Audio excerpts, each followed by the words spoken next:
Hi everyone, welcome back to Shahi's Recipes. இன்னைக்கு நம்ம சேனல்ல நான்வெஜ் டேஸ்ட்லயே சூப்பரான காலிஃப்ளவர் மசாலா எப்படி ஈஸியாகவும் டேஸ்டியாகவும் செய்யலான்னு இப்போ வீடியோக்குள்ளே போய் பார்க்கலாம்.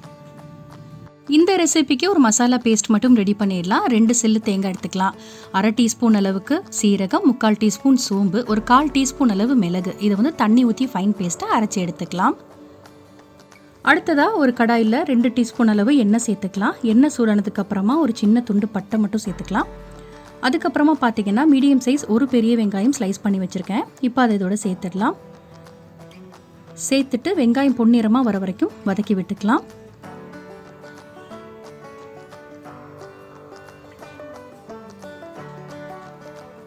அதுக்கடுத்து ஒரு கொத்து கருவேப்பிலை, கொஞ்சமாக வந்து பெருங்காயத்தூள் சேர்த்துக்கலாம்.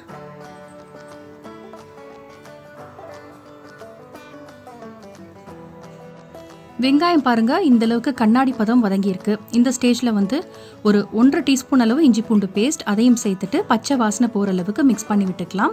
அதுக்கப்புறமா நான் ஒரு சின்ன காலிஃப்ளவர் வந்து கொஞ்சம் பெரிய பீசஸாக எடுத்து 2 மினிட்ஸ் மஞ்சத்தூளும் உப்பு மட்டும் போட்டு சுடுதண்ணியில் பிளான்ச் பண்ணி எடுத்து வச்சுருக்கேன். இப்போ அதை இதோட சேர்த்துடலாம். சேர்த்துட்டு மிக்ஸ் பண்ணி விட்டுக்கோங்க. நம்ம சுடுதண்ணியில் வந்து காலிஃப்ளவர் போட்டு எடுக்கும் போதே ஒரு 40% அளவுக்கு குக் ஆகிருக்கும்.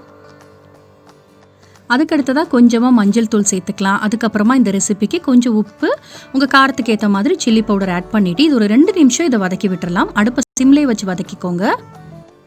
இப்போ பாருங்கள் எல்லாமே சேர்ந்து நல்லா வதங்கியிருக்கு. இந்த ஸ்டேஜில் நம்ம அரைச்சி வச்ச மசாலா பேஸ்ட் ஆட் பண்ணிடலாம். ஆட் பண்ணி மிக்ஸ் பண்ணி விட்டுருங்க. ஒரு 1/2 டம்ளர் மட்டும் தண்ணி சேர்த்துடலாம். இந்த தேங்காய், மிளகு, ஜீரகம், சோம்பு இதெல்லாம் அரைச்சி போடும்போது நமக்கு டேஸ்ட் சிக்கன் கிரேவி மாதிரியே இருக்கும் சாப்பிட்றப்போ.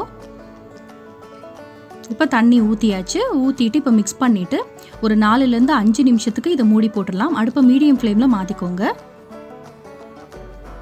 இப்போ நான் ஒரு 4 மினிட்ஸ் கழிச்சு ஓப்பன் பண்ணுறேன். ஆயிலெல்லாம் பாருங்கள் நல்லா செப்பரேட் ஆகி காலிஃப்ளவர் வந்து நல்லா குக் ஆகிருக்கு.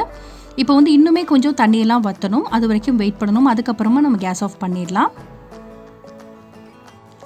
நம்ம சேர்த்த தண்ணியெல்லாம் நல்லா அப்சர்வ் ஆகிடுச்சு. இப்போ கொஞ்சமாக ஒரு பிஞ்ச் அளவு கரம் மசாலா மட்டும் சேர்த்துடலாம். சேர்த்துட்டு ஒரு தடவை மிக்ஸ் பண்ணிக்கலாம். சூப்பரான டேஸ்ட்டில் காலிஃப்ளவர் மசாலா ரெடி ஆகிடுச்சு. நல்லா கமன்னு வாசனையோடு இருக்குது. நீங்களும் கண்டிப்பாக ட்ரை பண்ணி பாருங்கள். ஃபைனலாக கொஞ்சமாக கொத்தமல்லி இல்லைனா கருவேப்பிலை போட்டு கேஸ் ஆஃப் பண்ணிடலாம். சூப்பரான காலிஃப்ளவர் கிரேவி ரெடி. உங்களுக்கு இந்த ரெசிபி பிடிச்சிருந்துச்சுன்னா லைக் பண்ணி ஷேர் பண்ணுங்கள். மறக்காமல் ஷாஹிஸ் ரெசிபிஸ் சேனலையும் சப்ஸ்கிரைப் பண்ணுங்கள். எப்போவுமே ஹாப்பியாக இருங்க. Take care. Thank you. Thanks for வாட்சிங்.